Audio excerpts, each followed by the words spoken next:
Okay, this is the Anatolian puzzle ring. It is a 6-banded ring, and they're held together with a wire. So you do need to remove the wire before you can take the bands apart. Once you take the wire off, you can easily separate the bands of the ring. And all of the bands on this ring are numbered. To start out, we want to take bands number 5 and 6 and make this shape here. Kind of a diamond shape. 5 and 6 are kind of V-shaped bands. Now, ring 5 is on the right. It has slightly shorter indentations, and band 6 is on the left with slightly longer indentations. If you hold it in this position, and then find the band that is labeled number 2. It's got a long, smooth part on it right here, so it's easy to find by touch. Take that in your right hand and hold it up. While holding that up, the rest of the rings fall down, and the one that hangs lower than the rest is number 1. So you're going to take band number 1 in your left hand, and you can see the engraving on it there, but you hold it in your left hand with the number engraving pointing to the right. Then with number 2 in your right hand, you kind of twist and bend it over and fold it over so it makes an X with band number 1. So 1 and 2 is making the X right there in the middle, and the rest of the bands are trapped underneath it.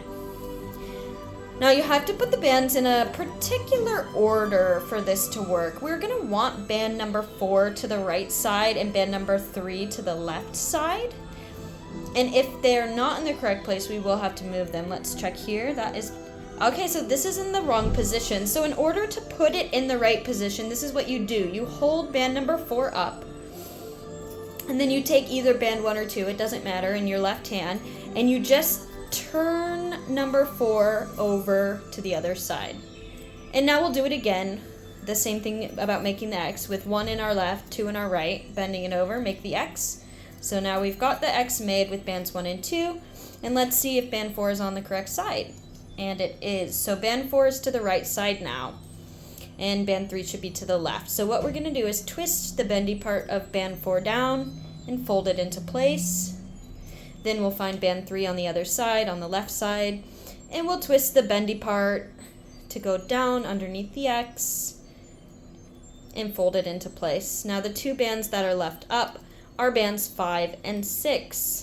We're going to take band 5, that's on the right-hand side with slightly shorter indentations, and when we put it down, we want the point of band 5 to go inside the circle of band 6 before we fold it down like this. Then the last band we have is 6, where we're going to twist it around so the bendy part goes down and fold it into place, and that is how you solve the Anatolian ring.